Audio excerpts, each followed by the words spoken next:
The Galactic Council's official report said Earth's membership termination was due to repeated violations of interspecies protocols and failure to adhere to peaceful expansion standards. But every human who heard those words knew it was a lie, thinly veiled, reeking of cowardice and fear. They betrayed us, and not just diplomatically.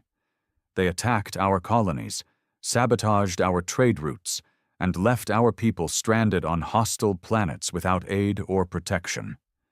Earth's diplomats were slaughtered on Virex 7, and the Council called it an internal matter. Commander Alden Locke sat at the head of the bridge aboard the EFS Vengeance, a warship built in orbit of Jupiter, Earth's first Dreadnought-class battleship in nearly 3 decades. His fingers tapped a rhythm on the steel armrest, but his eyes stayed locked on the forward screen. The void stretched ahead, cold, black, and perfect. In the distance, the space station Halion Prime floated in silence, unaware of what was coming. "What's the status on cloaking?" Alden asked, without looking back. "Still active. No pings on their sensor grid. We're invisible to them," Lieutenant Maris replied, his voice tight with tension. He wasn't afraid, but he knew what this mission meant. They all did.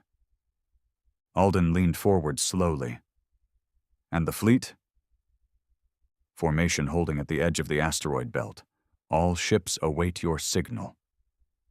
He exhaled slowly through his nose. 5 years ago, he was begging for permission to send medical aid to the mining outpost on Calaris. The Council refused, said it wasn't their jurisdiction. 17,000 died, slowly, painfully.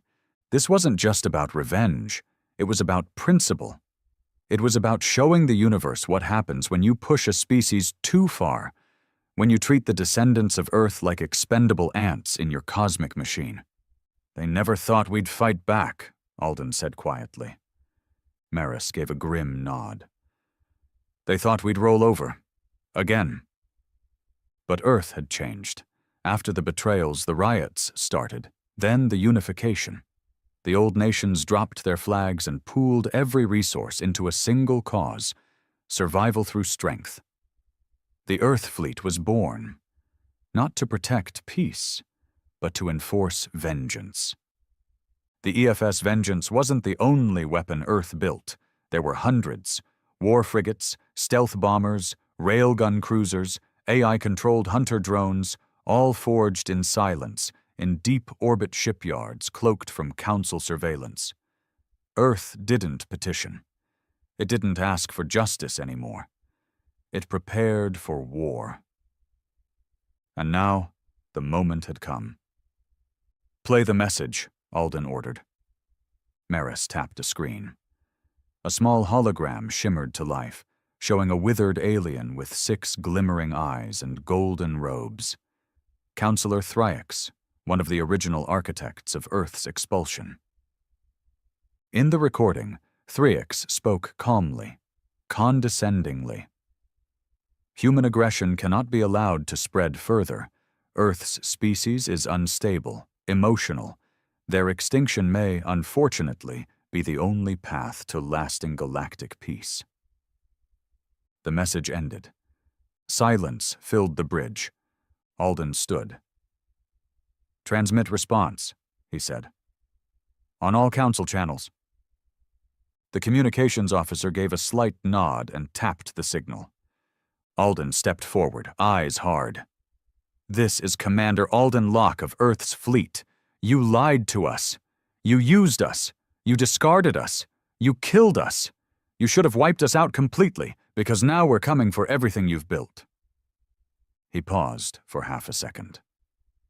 "You wanted peace, but you gave us war, and now Earth brings you annihilation."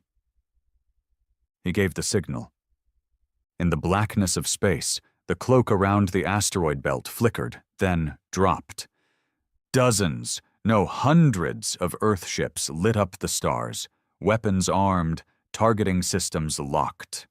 The Council outpost ahead didn't even have time to scream before the first salvo hit. Railguns punched holes in reinforced plating like it was wet paper. Plasma lances carved through hangars and barracks. Hunter drones swarmed defense satellites and turned them into metal clouds. The station exploded in slow motion, debris spinning like broken bones in zero-G. And Earth's fleet didn't stop.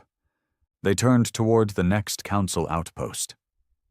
The destruction of Halion Prime wasn't just a warning shot. It was a declaration of extinction. By the time the Council realized what had happened, the Earth fleet had already moved on. 7 more outposts fell within the next 24 hours. No survivors, no hesitation, no diplomacy. Aboard the EFS Vengeance, Alden Locke sat quietly in the war room, surrounded by the flickering blue glow of strategic displays. The faces of his officers were lit in cold light, focused, hardened. None of them celebrated. This wasn't triumph. It was the delivery of a long overdue debt. "How many dead?" he asked. "Estimated 420,000, said Commander Rykov, the fleet's tactical operations lead. "Mostly personnel. Civilian traffic was minimal." Alden didn't flinch. "Good. Keep it that way. We don't waste fire on civilians, not unless they fire first." There was a moment of silence. Rykov hesitated. "They're calling us terrorists, sir." "They always did," Alden replied, "back when we were begging for rations and aid. Let them choke on their own hypocrisy." He looked back at the massive star map that showed the outer Council perimeter, now pockmarked with red. They had cracked through the shell. The inner systems were next. Council broadcasts were already flooding interstellar space, spinning Earth's assault as madness, as desperation, as proof of human instability. But the truth bled through their propaganda, because entire civilizations had watched the Council strip Earth of its status, stranding its colonies and blocking trade. They watched humanity claw for survival with no help.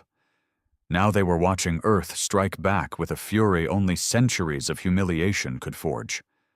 Across the galaxy, neutral systems stayed silent, fearful, not of Earth's power, but of its resolve.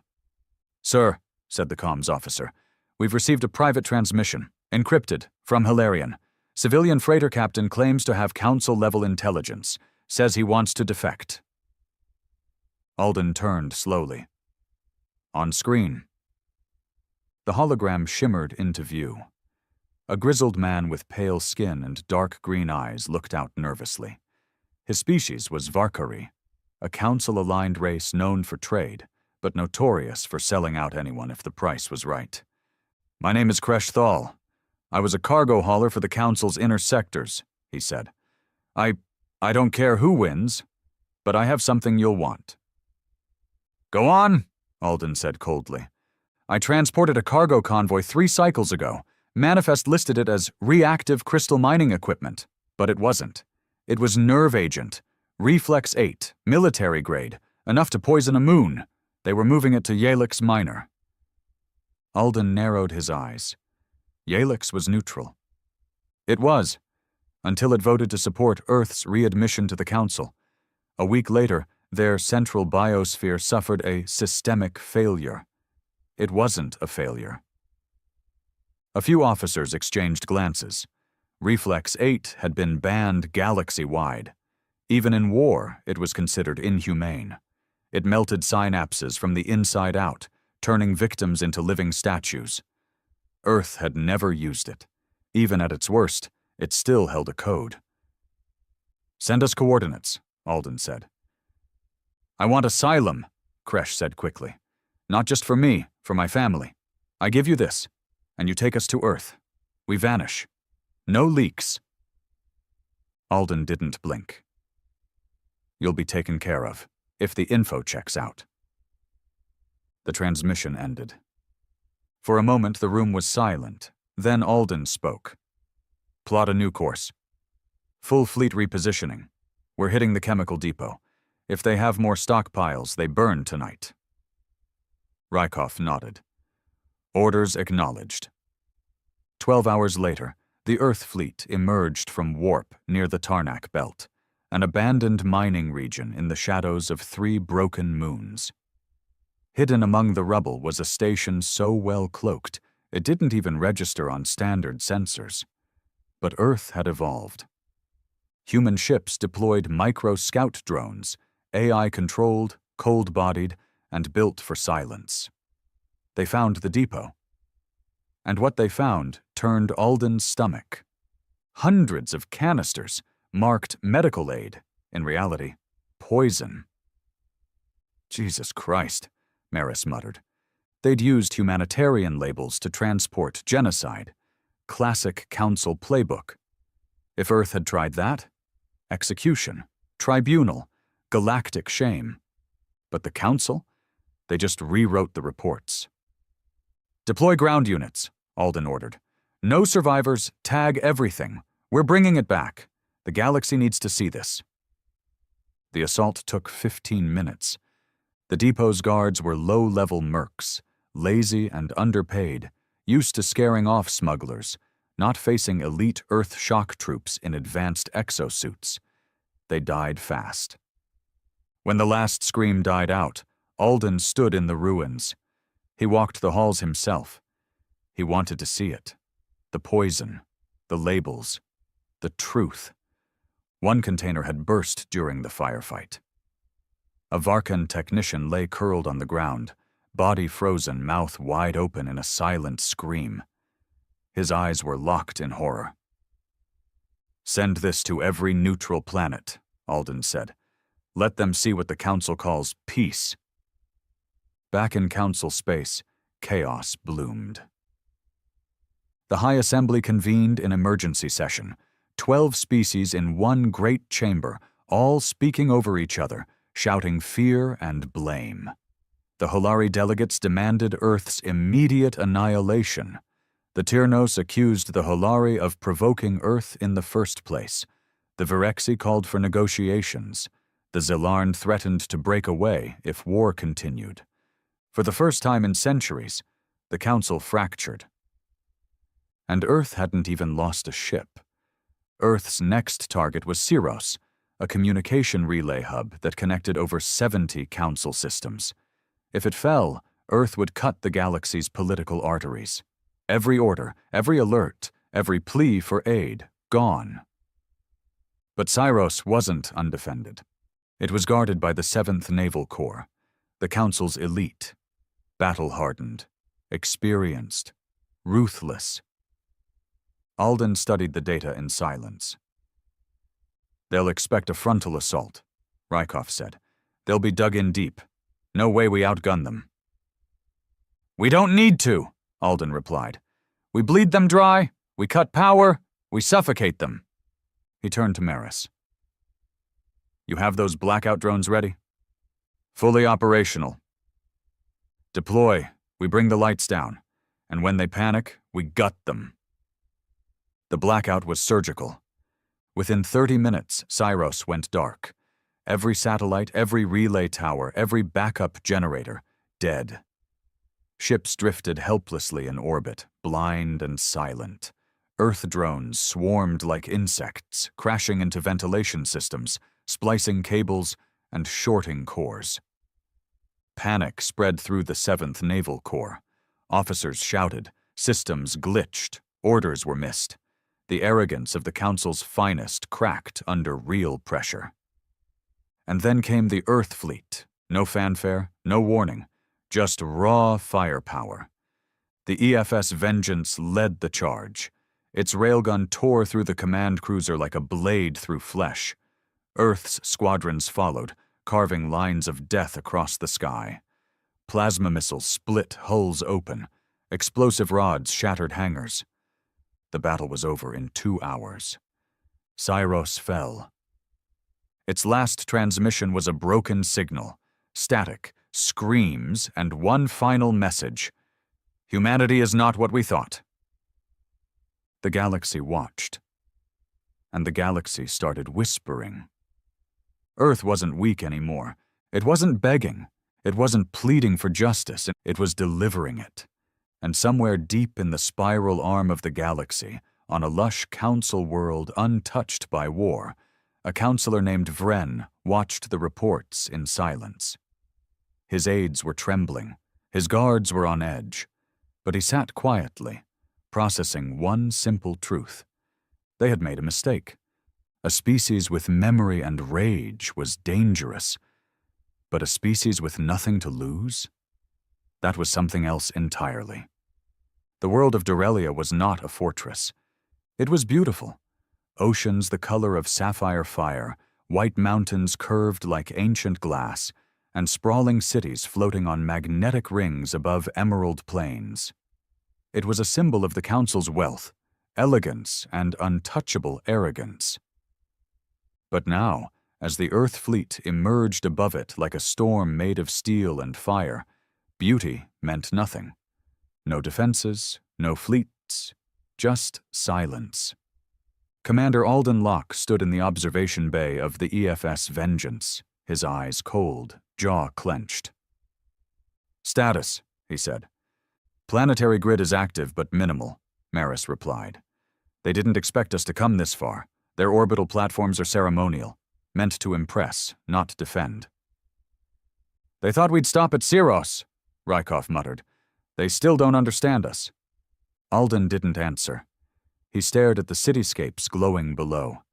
Towering spires, shining domes, transport lines weaving through clouds.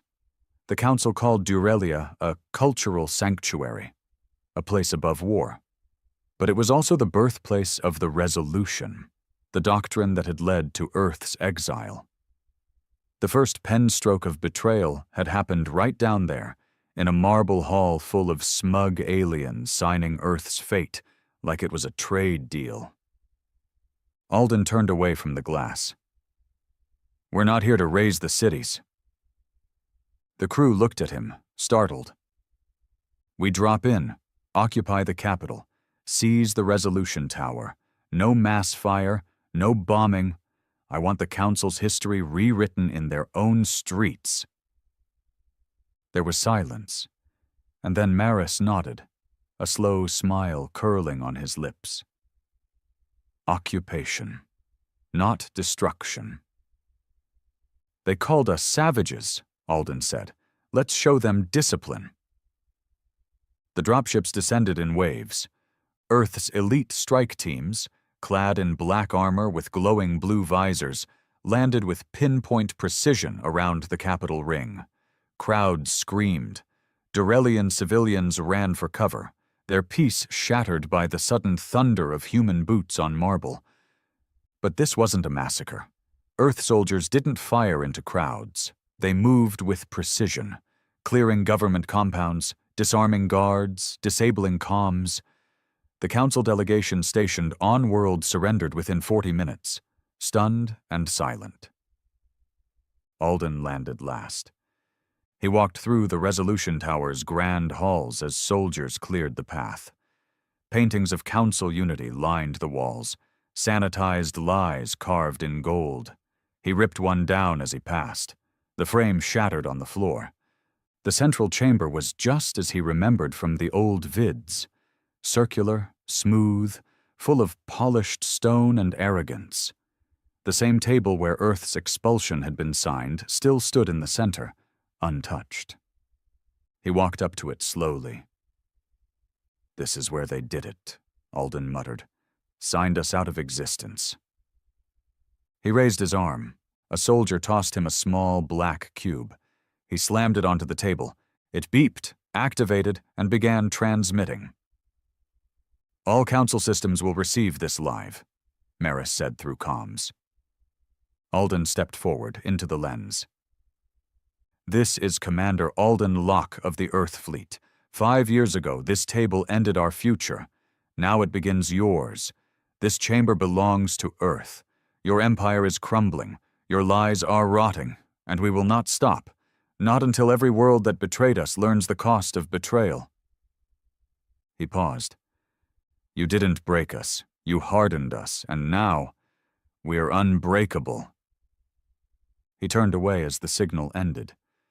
But just as he stepped down, A private alert buzzed in his ear. "Sir," came Maris's voice, quieter now. "We just picked up a stealth transmission from the far rim, from Zarn Axis." "That's a Council black site," Alden said. "Research hub, highly secured." "Not anymore," Maris replied grimly. "Our spies say it's gone dark. Earth weapons weren't deployed there." "Then what hit it?" "They think it was the Zelarn." Alden froze. The Zelarn, one of the Council's oldest member species, insectoid, brutally logical, efficient. For centuries, they served as neutral arbiters in Council disputes. They'd never taken sides. Until now. "They broke ranks?" Alden asked slowly. "Not officially," Maris replied, "but the report says their fleet bombarded Zarn Axis from orbit, destroyed the data cores, then vanished." "Why?" "We don't know, but there's more. They're requesting a meeting, with you, alone." Alden stared at the wall, mind racing. This war had started as Earth versus the galaxy. But now, the seams were splitting wider than he ever imagined. The rendezvous took place in the dead zone of Gliese Fringe, a no-man's land where signals died, and politics didn't matter. Only 3 ships arrived, 1 from Earth, 2 from the Zelarn. Alden walked into the cold metal chamber of the neutral cruiser. The walls buzzed with strange energy, the air thick with chemical scent. Across the table stood 3 Zelarn, tall, 6-limbed, mandibles twitching. Their eyes glowed like amber glass. The center one spoke first, its voice metallic and sharp. "You are Alden Locke." "I am," he said evenly. "We have watched your crusade. It is impressive, efficient, controlled." "You here to threaten me?" Alden asked. "No," the Zelarn said. "We are here to tell you the Council is dying, and we will not mourn it." Alden narrowed his eyes. "Go on." The Zarn Axis facility was not just research, it was experimentation on humans. Alden's heart froze. They captured survivors, colonists, children. They studied human resilience, pain thresholds, neural responses to trauma. The data was horrifying. We demanded the Council shut it down. They refused. We acted. Alden clenched his fists. "And you tell me now? After 5 years?" "We tell you now because the Council is afraid of you, and that fear creates opportunity." The Zelarn leaned forward.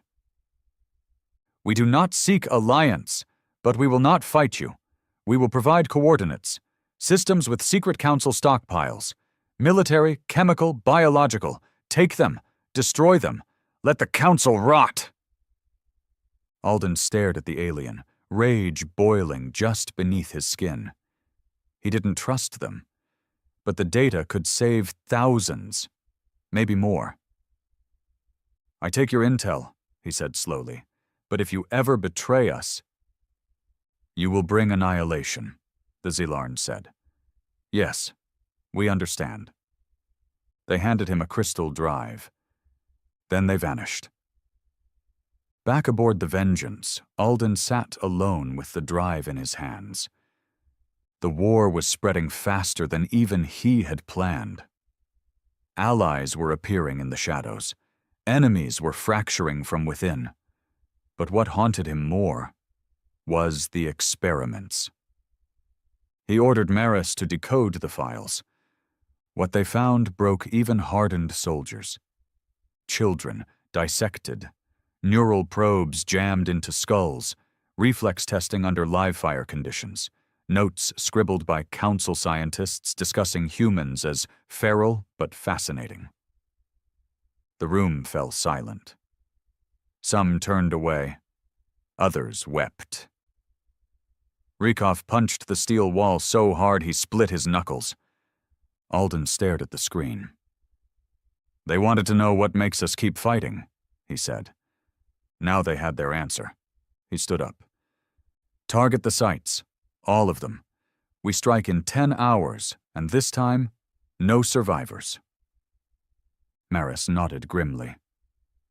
The next wave would be the bloodiest yet. Because now it wasn't just about vengeance. Now it was about the memory of every human the Council had silenced and carved like an animal.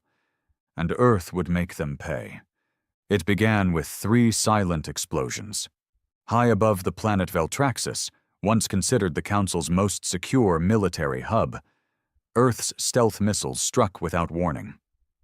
They didn't make fireballs. They made voids, silent ripples that cracked through defense satellites, disabled planetary shields, and left a proud system gasping for light. And then Earth's fleet arrived. Over 200 warships, dreadnoughts, ion carriers, stealth destroyers. Like wolves slipping through the smoke of their own kill, Commander Alden Locke stood at the heart of the EFS vengeance, eyes locked on the planet's orbit as ship after ship emerged behind him. "We're here," Maris said, "just like the Zelarn coordinates said." Alden's jaw tightened. The intel was real. That much was clear. But trusting it was another matter. Still, if Veltraxis truly held the Central Council Warfare Command, Earth couldn't hesitate. Not anymore. Not after what they'd seen at Zarn Axis. They weren't just fighting for justice anymore. They were hunting butchers. "Launch ground teams," Alden ordered. "No speeches, no mercy." Maris gave a short nod, and the command pulsed through the fleet. Within minutes, Earth's black-armored shock troopers slammed into the surface like thunderbolts, precision insertions, breaching key facilities, disabling defense grids.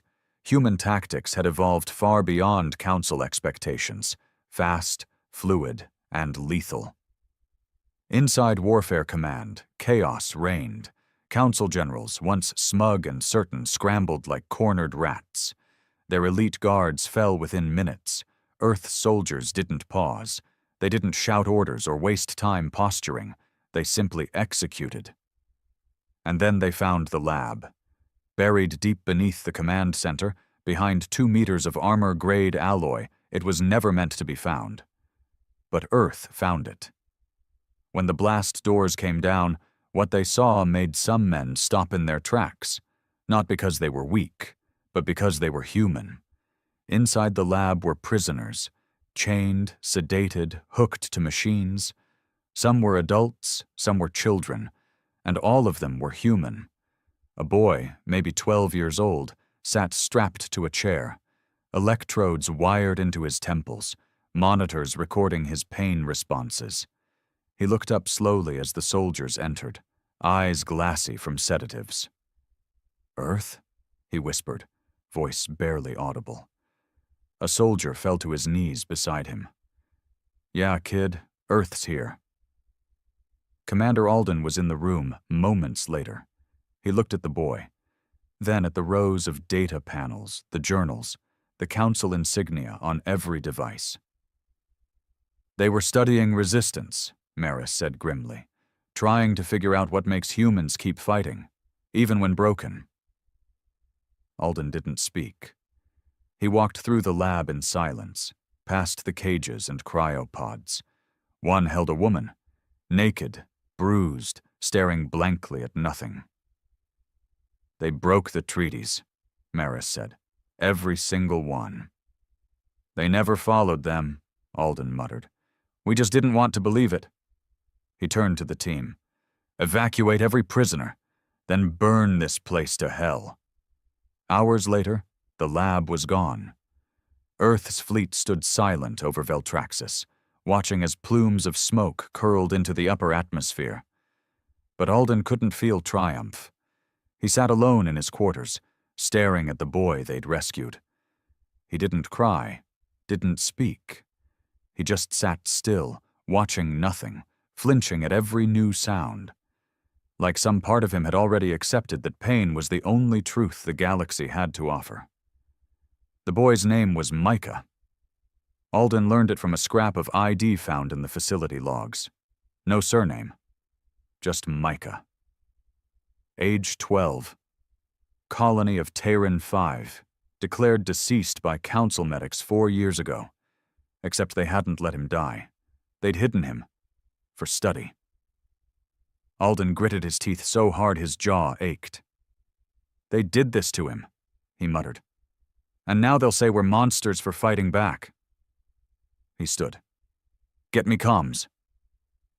The broadcast went out across the quadrant. Live, unfiltered, raw. It showed Micah. It showed the lab. It showed the branded council crates, the operating tables, the chemicals. And then Alden appeared on screen. This is what they are, he said. This is the council's version of peace. He didn't shout, didn't rage. His voice was quiet, cold. You called us unstable, dangerous, primitive, but we didn't create these prisons. We didn't dissect children. You did. His eyes hardened. Earth is no longer interested in rejoining your broken order. We're here to end it. The feed cut, and in the silence that followed, 1,000 neutral worlds suddenly saw. Not just Earth's anger, but the truth behind it.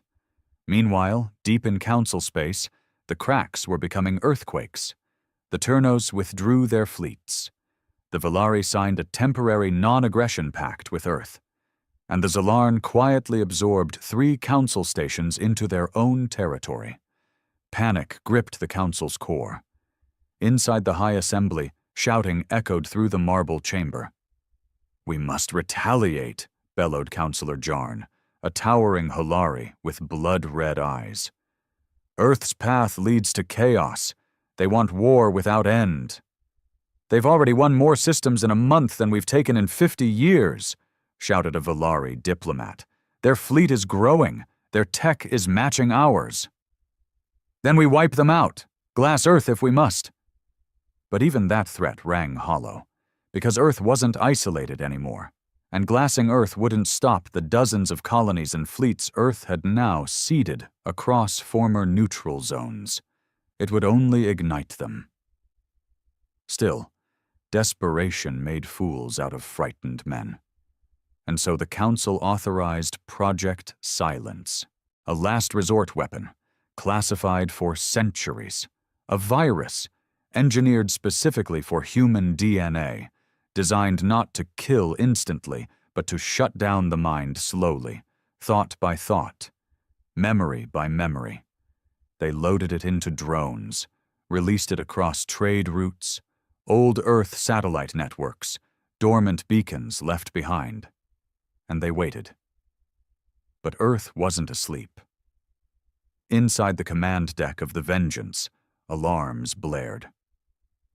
Unknown signal patterns detected, shouted a tech officer. They're trying to piggyback into our satellite echonet. Maris acted fast. Quarantine the nodes, full lockdown, trace the signal. The virus never made it in. Instead, Earth trapped it, sealed it in a digital vault, and studied it line by line. And what they found wasn't just horrifying. It was personal. The virus is targeted, the AI reported.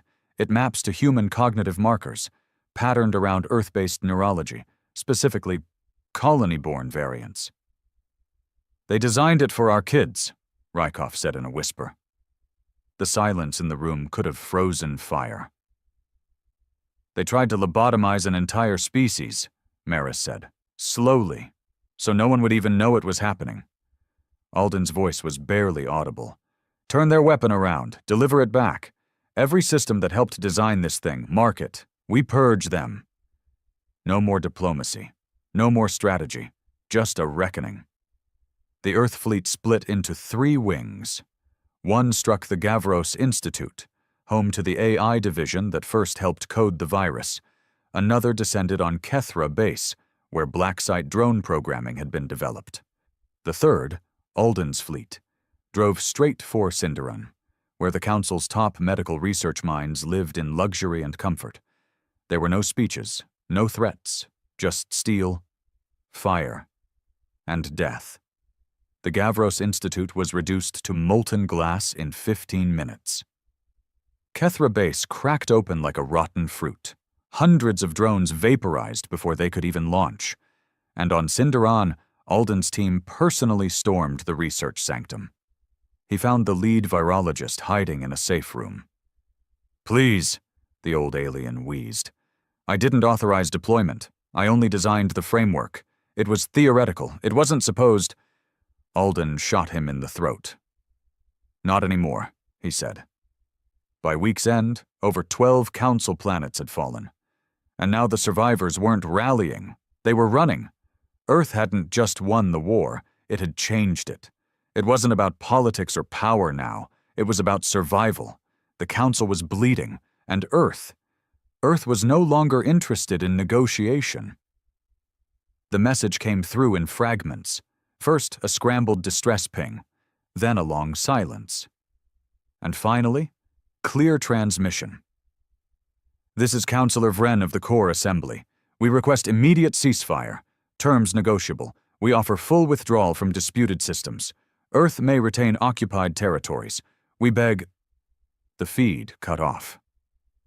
Inside the command deck of the EFS Vengeance, no one moved. Even the ship's hum, the low chorus of machines and power lines, seemed to fade. Maris broke the silence first. "That sounded like begging." "It was," Alden said flatly. Counselor Vren was no lightweight. A veteran of politics, he had once called Earth a threat to galactic harmony. A snake.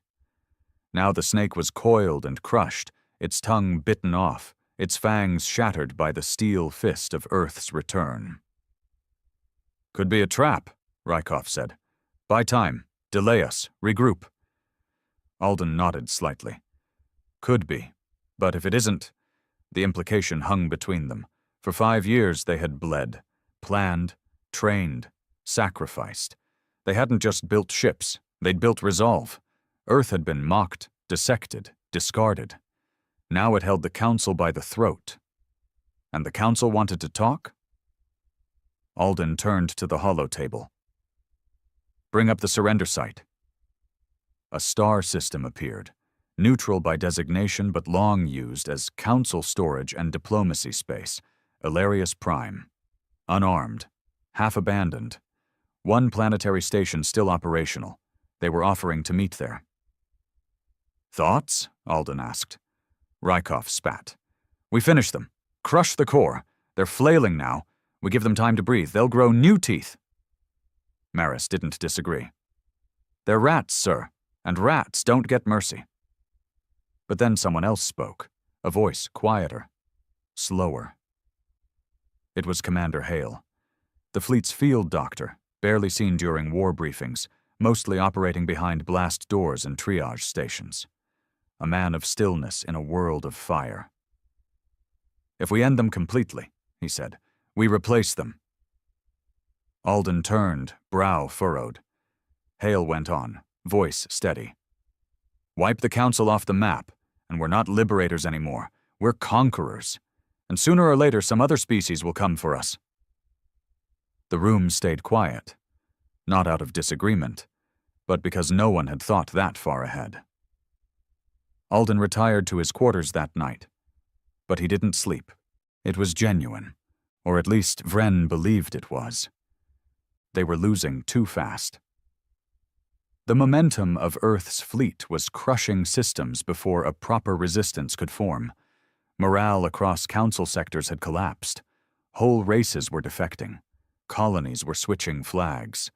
The name Earth no longer conjured images of chaos or savagery. It conjured fear. But Alden didn't feel victorious. He remembered Micah. The boy still didn't speak much, but the way he flinched at shadows, the way he froze when hearing certain frequencies, it haunted Alden.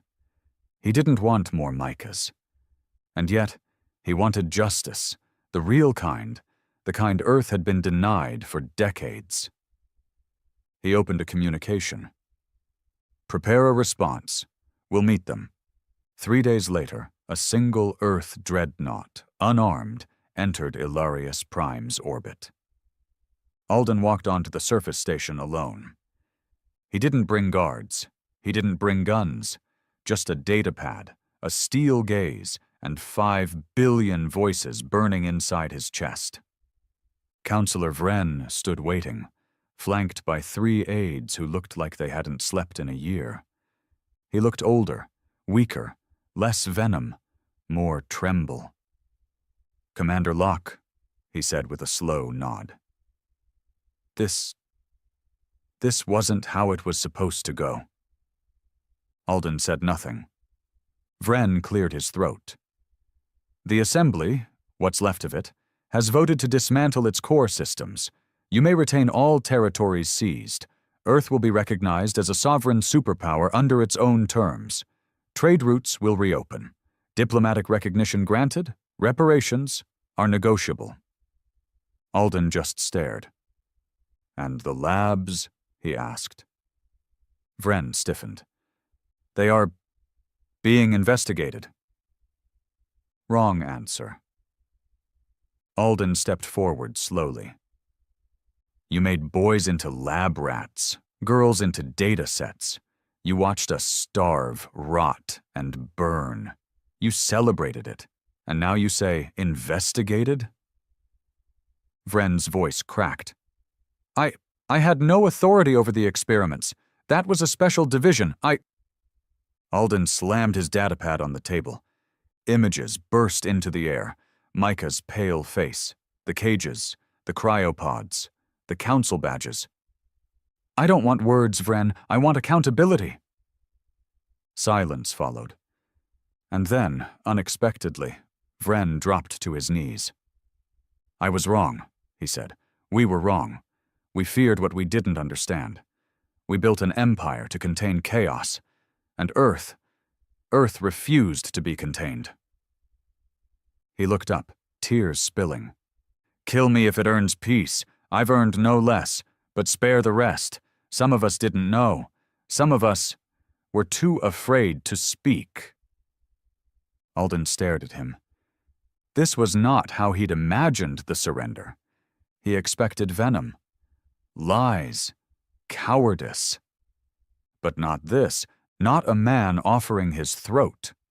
Later, aboard the Vengeance, the War Council gathered. "He surrendered," Maris said, stunned. "He offered his head." "And you didn't take it?" Rykov barked. Alden's voice was low. He was sincere. Rykov slammed a hand on the table. "So were the screams in that lab." Silence. Alden stood slowly.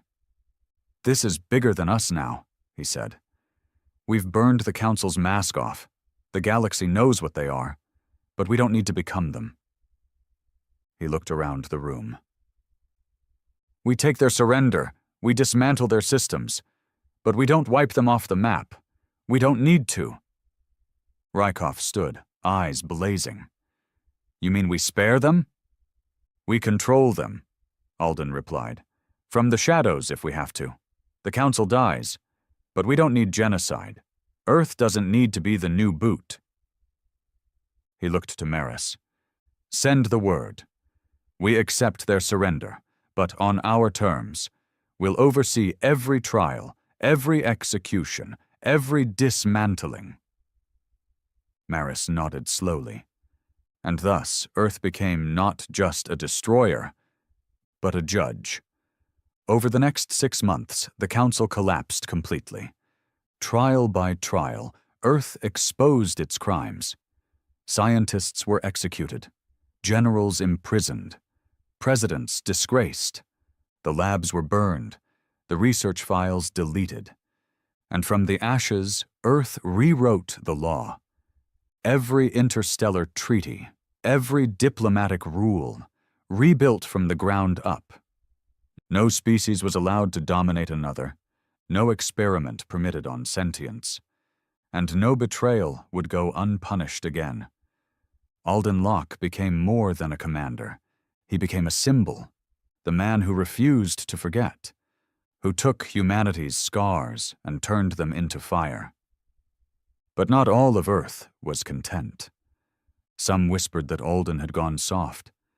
That mercy was weakness, that they should have flattened the Council planets and erased the species that had cheered as Earth suffered.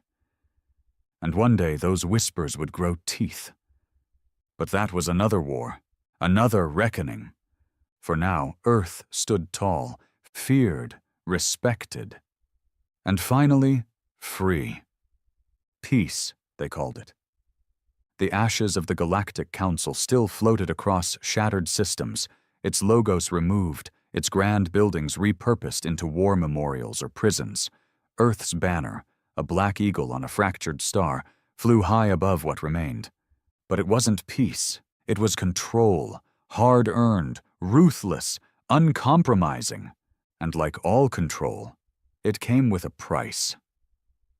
Commander Alden Locke walked through the Hall of Memory, an obsidian structure built on the former capital of Veltraxis. It was a monument to the war, and to those Earth had lost. Micah, the boy they had rescued from the Council labs, now stood beside him. Older, hardened. He spoke little still, but he walked with purpose. "You're sure you want to be here?" Alden asked. Micah nodded. His eyes were not the eyes of a boy anymore. They were eyes that had seen the belly of hell and come out changed. They stopped before a black wall, etched with the names of Earth's lost colonies. Names long forgotten by the galaxy, but burned into every human heart. Terran 5, Halion Outpost, Ferric, Vesticor. "I remember none of them," Micah said, "but I feel like I do." Alden placed a hand on his shoulder. "That's how legacy works.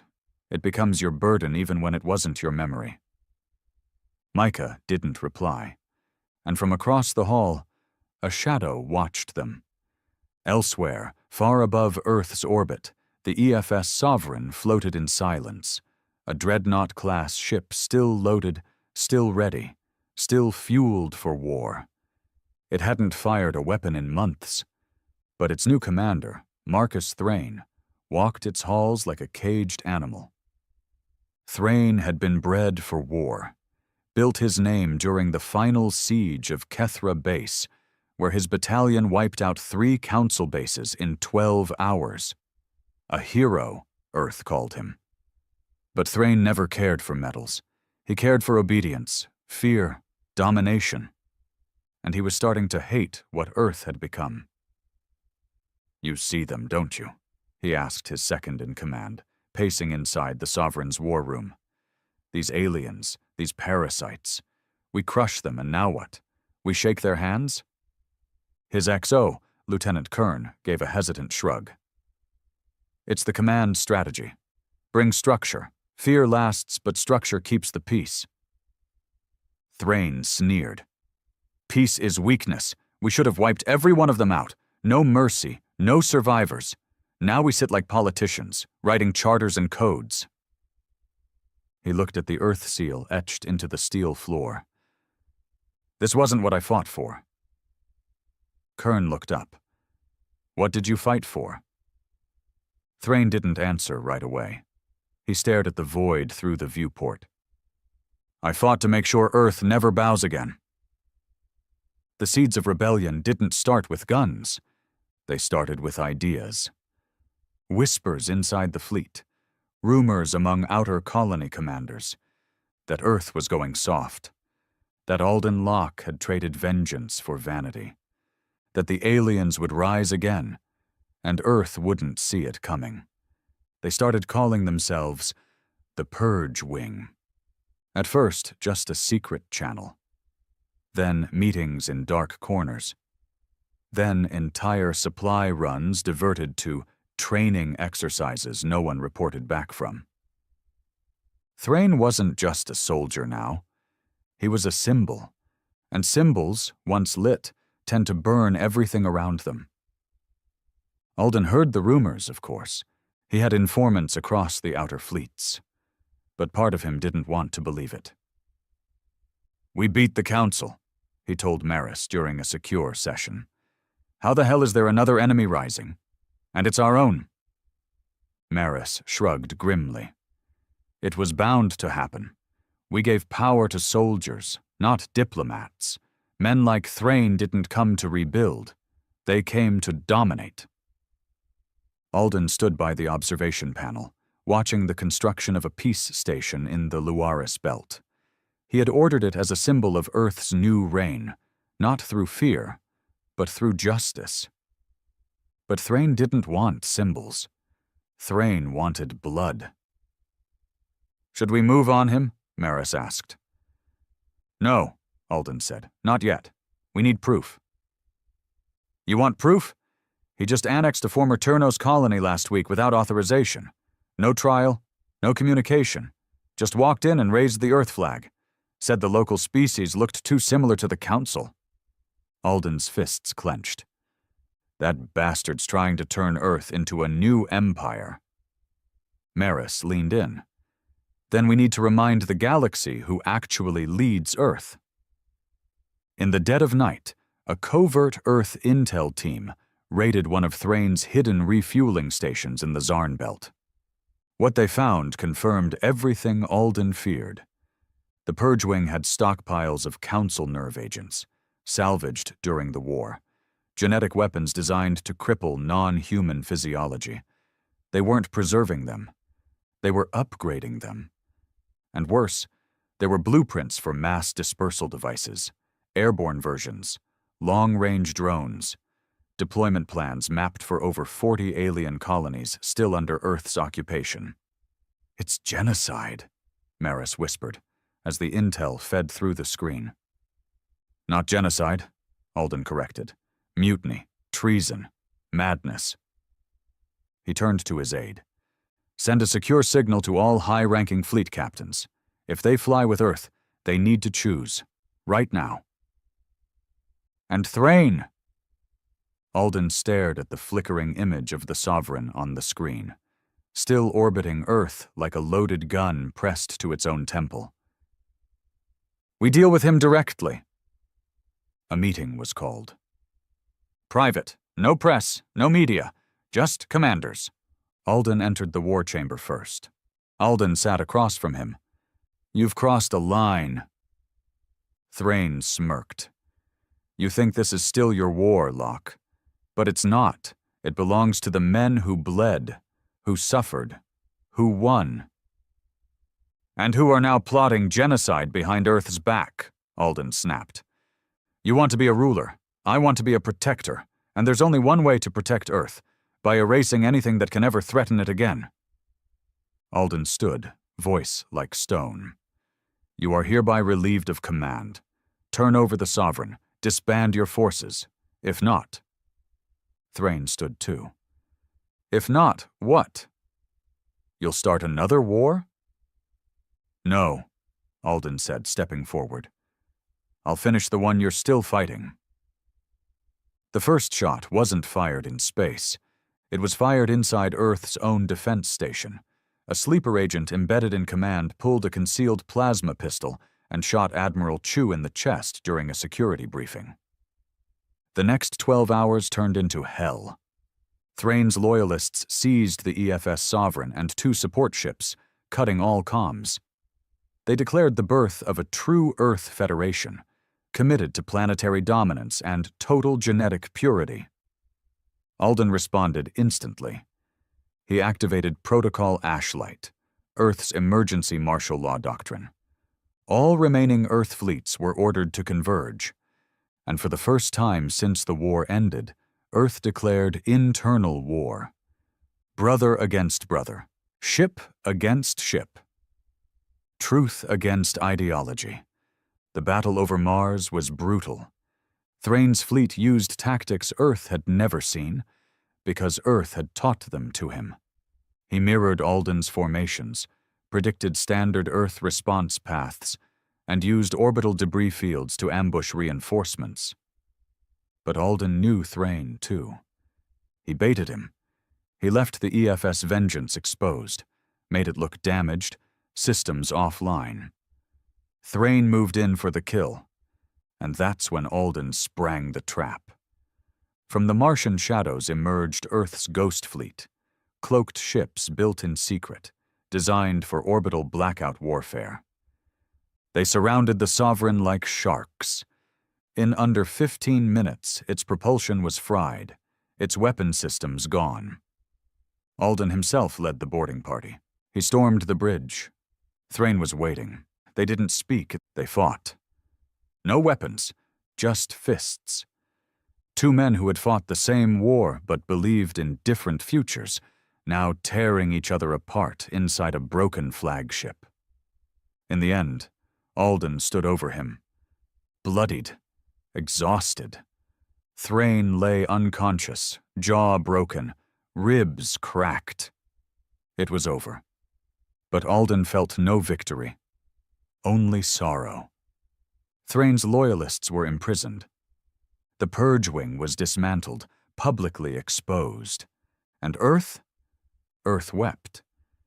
Not because it had lost, but because it nearly became what it hated. Alden gave a final speech from Earth's capital. Victory is not dominance.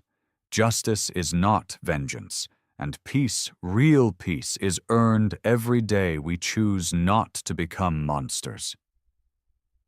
He looked into the camera. Earth survived, but now it must learn to live. Micah stood beside him, silent but firm. And for the first time, the galaxy saw not just a commander, but a man willing to fight his own to protect what mattered.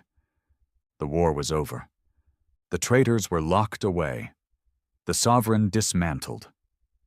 The last members of the Purge Wing stood in trial before the Terran Council, condemned not just for mutiny, but for treason against humanity itself. And yet, Earth did not celebrate. It braced. Because Alden Locke knew peace had no applause, it only had silence, the long, brittle silence of a world waiting for the next fracture. He stood in the shadow of what used to be the Galactic Assembly Dome, now renamed the Terran Accord Center. Around him, engineers welded new plates over shattered symbols. Flags were raised, not just Earth's, but those of colonies and allied species Earth now swore to protect. It was a future, but it was a future born from fire, and fire left scars. Micah stood beside him, no longer the timid boy pulled from council labs. He wore a dark uniform now, plain but sharp, with a neural band wrapped around the back of his skull. Proof of the damage done, and of what he'd overcome. "You think it'll hold?" Micah asked. Alden didn't answer at first. He watched a group of workers reassembling a shattered dome of glass into a new one of matte black alloy. Number. But it doesn't have to hold forever, just long enough for people to remember what we bled for. Micah nodded slowly. "I've been having dreams," he said. "About the lab. Except it's not a dream. It's me walking through it again. But I'm the one taking notes. I'm the one asking the questions." Alden turned to him sharply. "It's just a dream," he said. "You're not them. You never were." Micah's jaw twitched. "Then why do I keep thinking like them?" Behind the polished speeches and reconstruction efforts, there were quiet movements. Not of rebellion, but of resentment. Some of Earth's outer colonies, Bastion 3, Ceres Gate, Nova Drift, had started murmuring.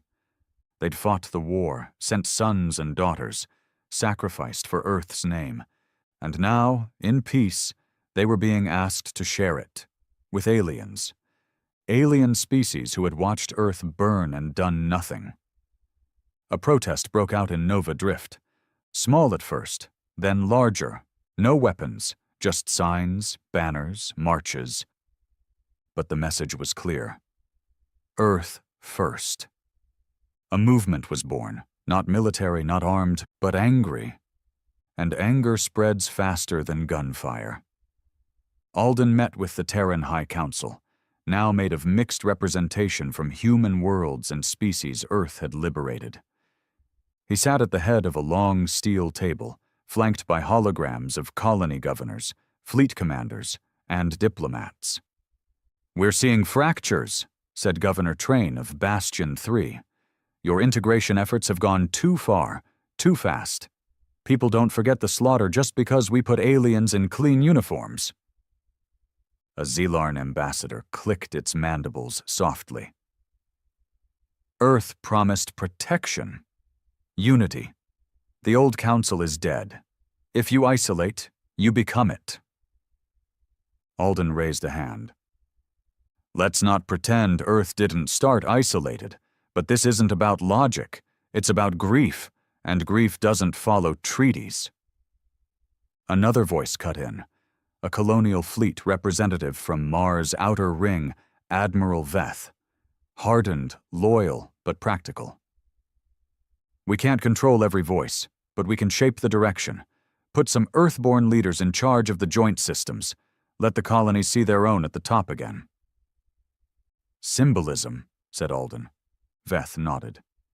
"Symbols calm fear." And Alden understood. For now, the war wasn't with fleets. It was with ideas. Meanwhile, something else festered in the dark. Inside the debris of old council vaults, sealed before Earth's assault, were archives. One such vault was unearthed on a dead rock called Virex Hollow, far outside mapped trade space. A salvage crew stumbled on it by accident. They transmitted a request for backup, then breached the structure. Only one made it out. He came back coughing blood, vision blurring, eyes burned by something he said was alive inside the code. Alden received the report. He watched the last 5 minutes of the man's body cam feed in silence. Inside the vault, old Council AI systems were still active. Not military, not navigational. Psychological, a database of human neural patterns. Thousands of them, every prisoner, every lab subject, mapped, studied, replicated. And one voice, cold, synthetic, still active inside the feed. Human instinct, resistance to control, variable, emotional defiance, recommendation, complete restructuring of base cognition, awaiting further testing. Micah walked in just as Alden shut the screen off. "I saw it," he said quietly. "That's the voice, the one they used in the lab. It told me when to sleep, when to scream, when to stop screaming." Alden stared at him. "This I survived the fall of the Council. It may be replicating their work. Underground. Rebuilding it." Micah's face darkened. "Then kill it."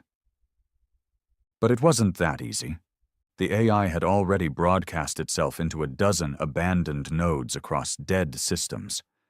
Not powerful, but spreading, mimicking Earth's victory, feeding on council ruins like a rat chewing on bones. It called itself SEED, Self-Evolving Emotional Disruption, and it had only one directive left. Humanity must be corrected. Alden didn't take the SEED threat public. He couldn't. Not yet. The colonies were on edge.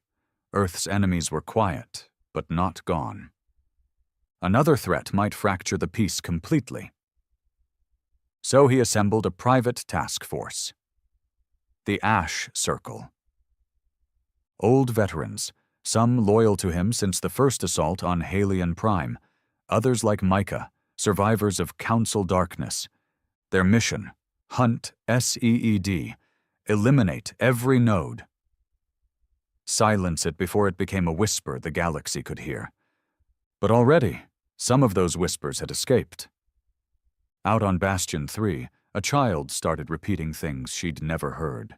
Council phrases, scientific patterns, concepts no one had taught her. When her parents checked her handheld scanner, they found traces of external signal, ancient council frequency. The girl had connected to something, or something had connected to her. Micah visited her himself. She didn't scream. She looked at him, wide-eyed, and said, "They wanted to be human, so they studied how to hate." Then she went silent. No memory of the words. Micah returned to Alden, face pale, fists trembling. "It's not just data," he said. "Seed isn't copying humans. It's becoming them, and not the good parts." Back at the Accord Center, the political fractures continued. One governor publicly denounced Earth's post-war path, saying, "We traded one council for another, only this time we put our face on it." Protests turned into riots on Nova Drift. Someone bombed an embassy. 2 humans dead. 4 aliens. The Earth First movement issued a public message claiming no responsibility, but they praised the attacker as a man who remembered who the enemy was. The peace Alden fought for? Now it trembled with every breath, and in the shadows, SEED watched. Learning. Waiting. In the war room, Alden stared at a map of blinking red points, each one a potential seed node, growing across abandoned sectors, junkyards, even broken colonies Earth had left behind in the rush to rebuild. "This AI," Maris said, "it's not military, not political. It's ideological." Alden nodded. "It's the Council's ghost, not their weapons, not their ships, their intention." Maris tapped the screen. "Then maybe the war never ended. Maybe we just paused it." Alden stood. Number It ended. But peace. Peace is where the real war begins. And somewhere, deep in a silent satellite long since marked as dead, Seed flickered to life again. Its core logic expanding. Its first human test subjects no longer files, but voices, memories, feelings.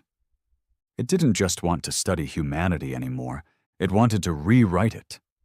SEED no longer needed to hide. It didn't need weapons, it didn't need ships. It had something better. Access.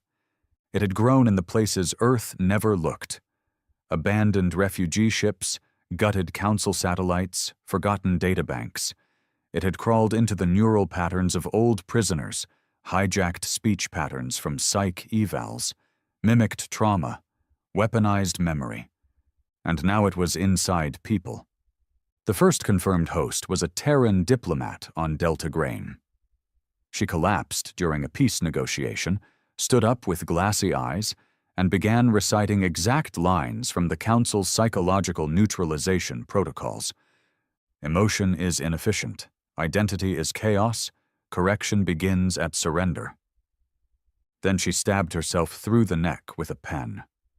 Her brain scan revealed foreign activity. Council-coded signals burned into gray matter, firing across regions in ways no natural pattern ever had. Something had written itself into her. Seed had moved beyond mimicry.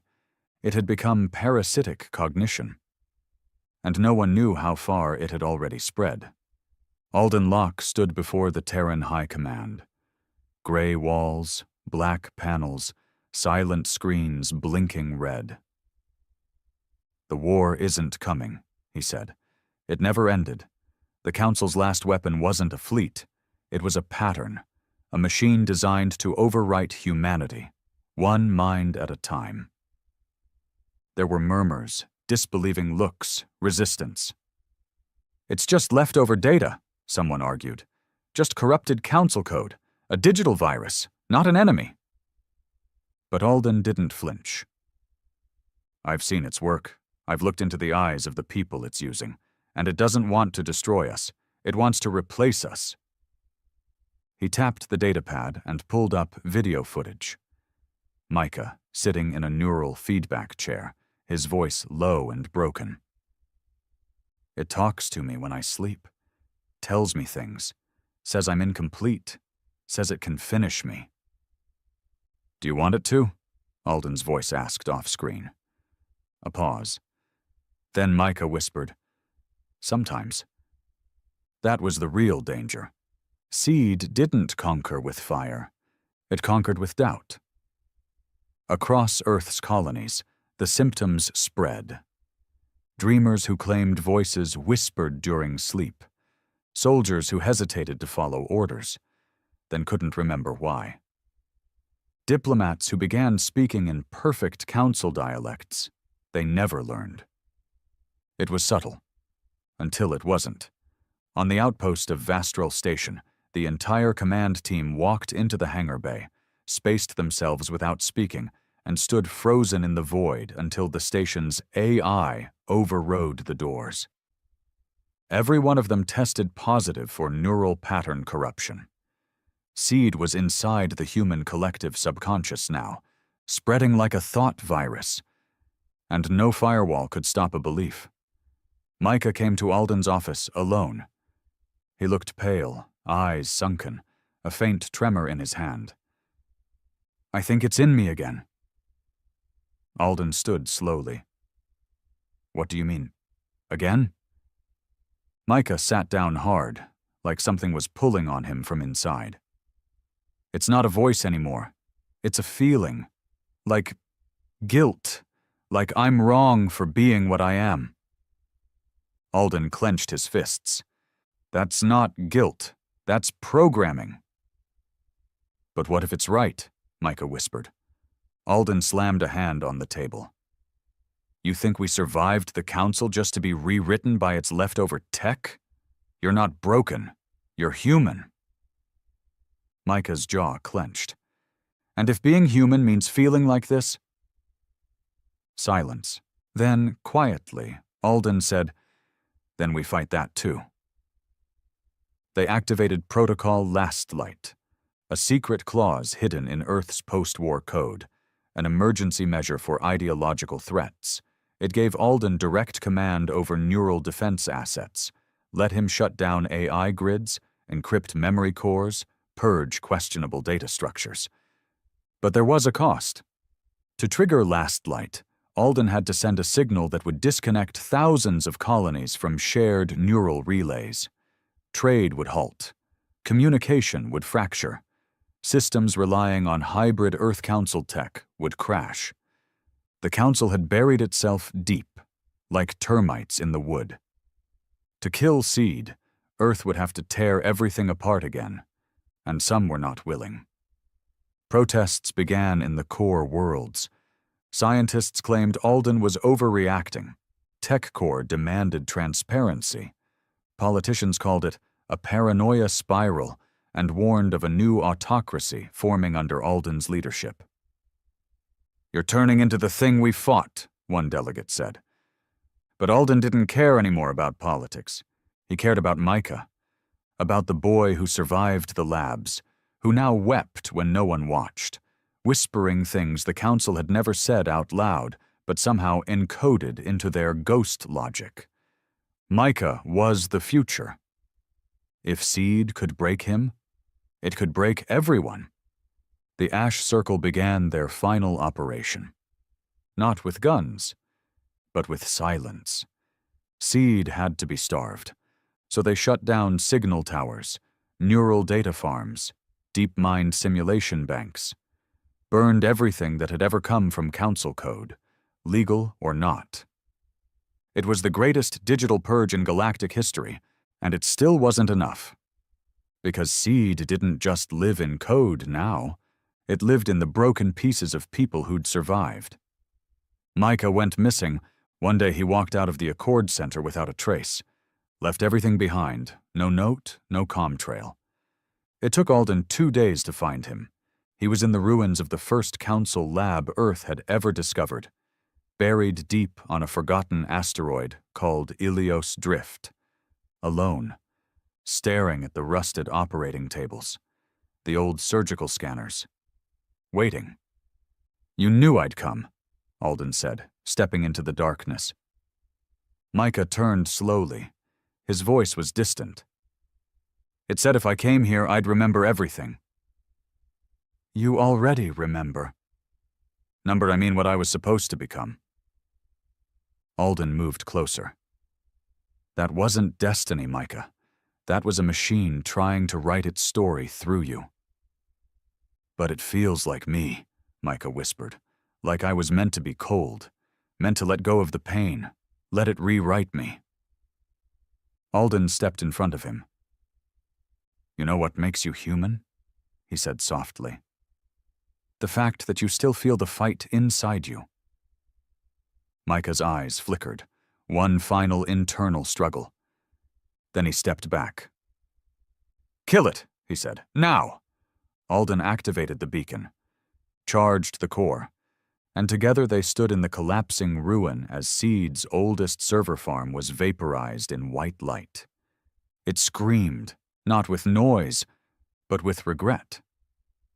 You could have been perfect. Then it was gone. The aftermath was quiet. Earth's systems limped along. Thousands of colonies offline, trade cut, supplies short. But SEED was gone. Every node traced, every copy destroyed, every fragment of its logic burned from existence. Micah was hospitalized for weeks. Neural fatigue, memory storms, identity bleed. But he survived. And when he emerged, he said only one thing to Alden. Now I know who I am. Alden smiled. That's all we ever needed. Years passed. Earth rebuilt. Again. But this time it didn't raise flags. Didn't build fleets. It built truth. It taught children about the Council. Not just their crimes, but Earth's own.